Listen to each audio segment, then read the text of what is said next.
Hello, this is Howard Pendleton, commonly known to you out there as Mr. Science. Today we're going to deal with the miracle of gas refrigeration. And here to assist me is a lad from New Orleans, Sanford Berger. Sandy, that's great fish country down there, isn't it?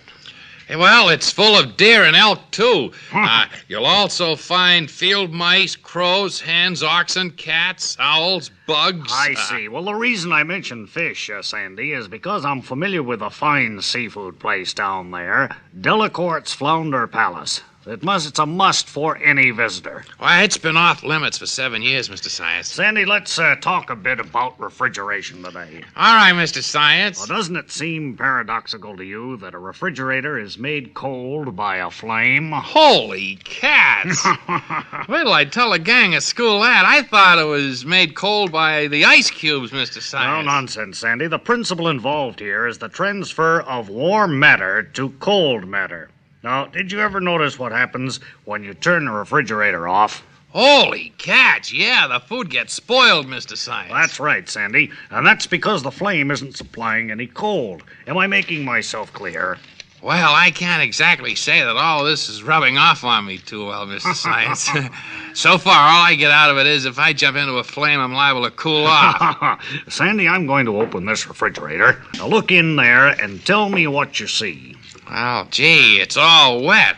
Leaping lizard. And there's cheese floating down on the bottom, Well, Mr. now, Science. all this is certainly perplexing to me. I guess the Mr. Science custodian forgot to hook it up. Yes, there's quite a stench there. Sandy, at any rate, you can see what happened here. The flame went out, and the refrigerator warmed up because of it. Say, Mr. Science. Wait till I shut the refrigerator door, Sandy. Yes, there's a good amount of unbearableness around here. Now I'll get the gas flame going again, and in no time at all. Here's a match, Mr. Science. You better wear gloves when you light it. You'll freeze your fingers. Well, there we are. Now the flame is lit, and in about a half hour, the refrigerator will be freezing again. Any questions, Sandy? Oh, boy, Mr. Science. How come when my mother cooks a pot of soup on the stove, how come we don't get a load of ice instead of a pot of soup? Oh, well, a stove is based on an entirely different principle, Sandy. In a stove, the flame heats the soup. You get what I mean? Oh, yeah, gee, Mr. Science. From now on, I'm never going to throw an ice cube from a moving car. Boy, Smokey the Bear's got enough trouble as it is. Good advice for all of us, Sandy. I'm glad I was given the opportunity to broaden your horizon here today, son. Now, this is Mr. Science, Howard Pendleton, saying knowledge is fruit for the mind, so try fruit consumption.